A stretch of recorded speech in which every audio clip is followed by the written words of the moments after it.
आप सभी को नमस्कार। प्यारे साथियों, पिछले 2 वीडियो में हमने देवता, युग, आकाश तत्व और ब्रह्म ऋषियों के बारे में बेसिक इंट्रोडक्शन दिया था। पिछली 2 वीडियो के आधार पर आपके मन में 2 प्रश्न अवश्य उठे होंगे।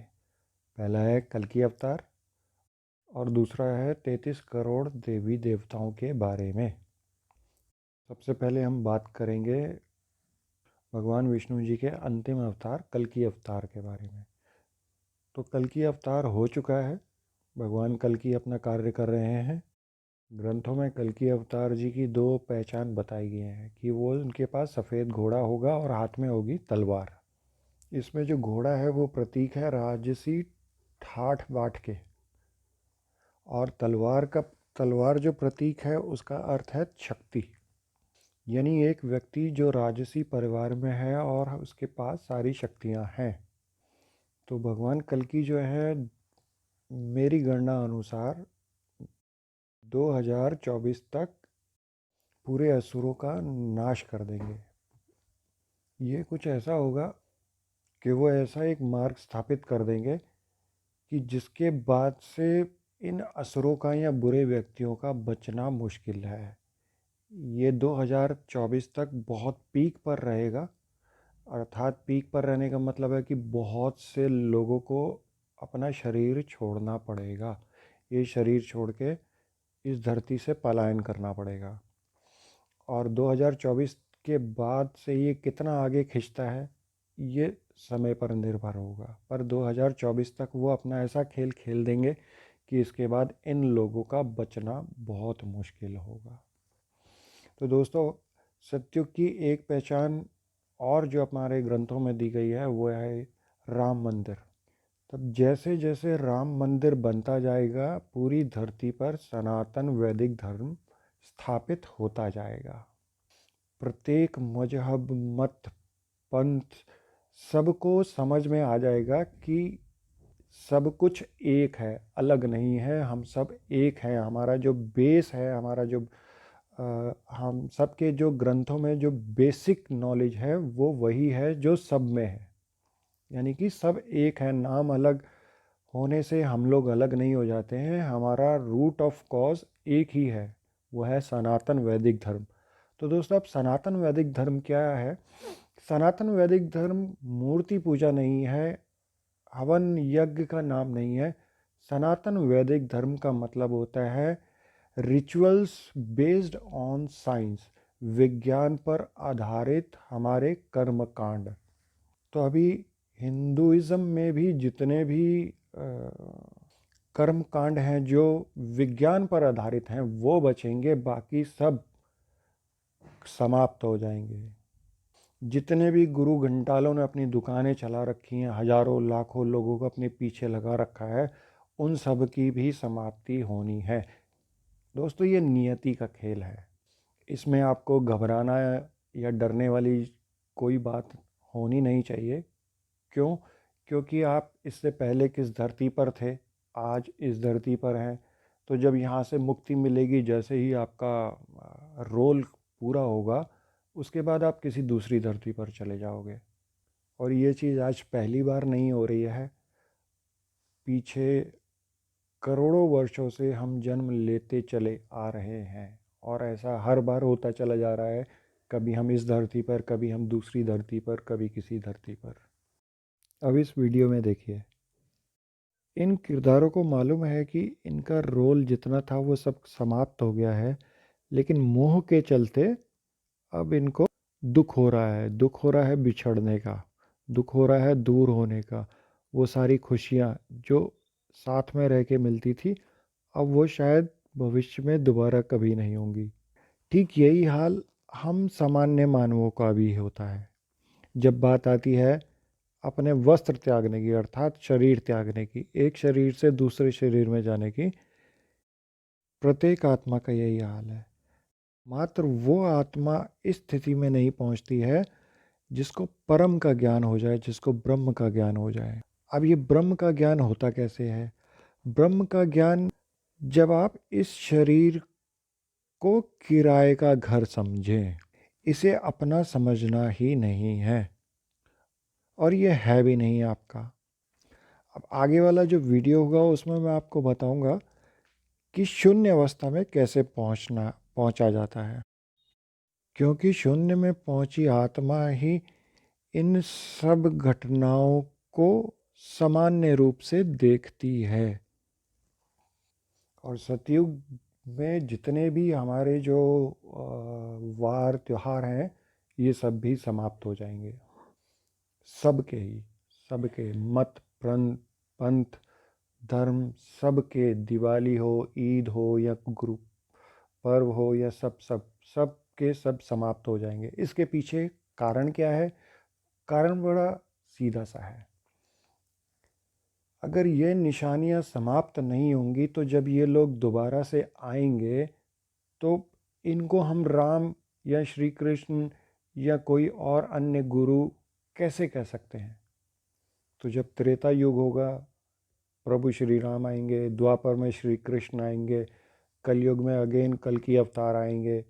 और इन युगों के बीच में जैसे जैसे 4 चरण होते हैं, तो इन चारों चरणों में विष्णु लोक से एक ना एक आत्मा आती है और अन्याय को समाप्त करती है। ऐसा 84 बार पहले हो चुका है। ये 85वां कलयुग है। इसके बाद 15 कलयुग और होने हैं। 4 युगों की आयु होती है 12,000 वर्ष, एक कल्प की आयु होती है 12 लाख। इसे ब्रह्मा जी का एक दिन कहा जाता है। तो अब दोस्तों वापस आते हैं अपनी जनसंख्या पर। तो ये जनसंख्या अब जैसे पहले भी बता चुका हूँ, फिर से बताने जा रहा हूँ थोड़ा सा ब्रीफ में, कि ये जनसंख्या अब धीरे धीरे घटने लगेगी। इसमें होगा क्या? 99 लाख आत्माओं को मोक्ष मिलेगा, 33 करोड़ आत्माओं को पुनः जन्म मिलेगा सतयुग में, और इन लोगों को सुर कहा जाता है। जो इसके अलावा जितनी आत्मा होती हैं उन सबको असुर लोग भेजा जाता है, जिनको असुर कहा जाता है। सुर और असुर, इन सुरों में और देवताओं में क्या अंतर होता है?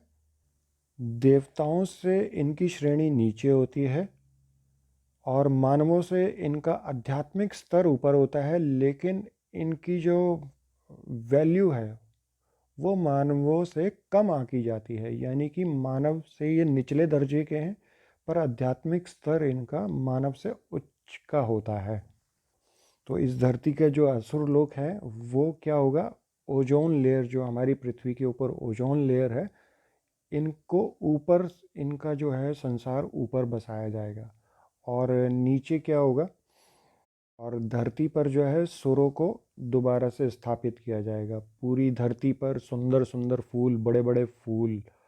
और इन सुरों की एक खास बात और होती है, ये बड़े से बड़ा या कोई छोटे से छोटा पाप भी नहीं करते हैं। यहाँ तक कि फूल तोड़ना भी पाप माना गया है।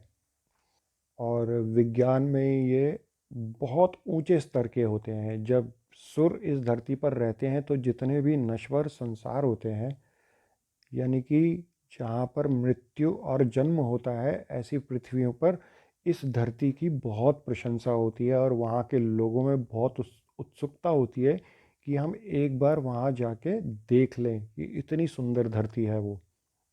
इसका एक कारण और भी है कि यहाँ पर ना बहुत ज़्यादा सर्दी होगी ना बहुत ज़्यादा ठंड होगी, और कभी भी रात नहीं होगी। क्यों नहीं होगी? क्योंकि यहाँ का विज्ञान इतना विकसित हो जाएगा कि यहाँ के जो लोग हैं, जो सुर हैं, वो अपना एक अलग सूर्य भी बना लेंगे। ये सूरज ठीक वैसा होगा जैसे चंद्रमा धरती की प्रक्रिया करता है, ठीक ऐसे ही सूर्य भी धरती की प्रक्रिया करेगा। तो ये जो कृत्रिम सूर्य है ये धरती के उस भाग में रहेगा जहाँ पर अंधेरा होगा। जहाँ तो प्राकृतिक सूर्य की रोशनी पहुँचेगी वो तो उजाला होगा ही होगा, और जहाँ पर सूर्य की रोशनी नहीं पहुँचेगी वहाँ पर कृत्रिम सूर्य की रोशनी पहुँचेगी। तो दोस्तों पुनः एक बार रिपीट करता हूँ कि अब घबराने जैसा इसमें ऐसा कुछ है नहीं, क्योंकि हम पहले भी इतने जन्म लेते हुए आए हैं, अभी दोबारा से जन्म लेंगे। हाँ, उन लोगों को थोड़ी सी परेशानी होगी जिनका सारा ध्यान उनकी प्रॉपर्टी पर है, क्योंकि प्रॉपर्टी बड़ी मुश्किल से बनाई है, या फिर अगर बनाई है तो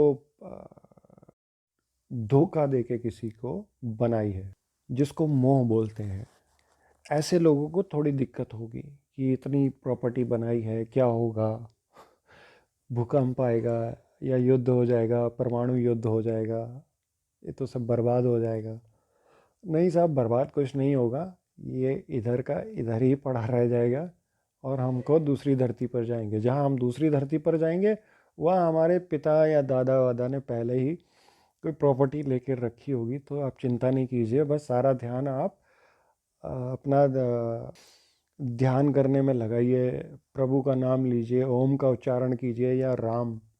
राम एक दोस्तों एक ऐसा मंत्र है जो आपकी कुंडलनी को भी जागृत करता है, या जो भी आपको पसंद हो वो आप कीजिए। अब एक बहुत महत्वपूर्ण बात है जो मैं आपको बताने जा रहा हूँ, ये आपका मोह कम करेगी, इस संसार से भी और आपके शरीर से भी।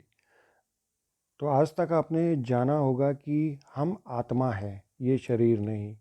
तो अब इससे एक कदम आगे बढ़ते हैं। तो दोस्तों, ये शरीर भी हमारा नहीं है, हम इस शरीर के स्वामी नहीं हैं, क्योंकि इस शरीर में दो सीटें होती हैं। जैसे आपने फाइटर पायलट देखा होगा, उसमें दो सीटें होती हैं, एक आगे और एक पीछे। तो इस शरीर में भी दो सीटें होती हैं।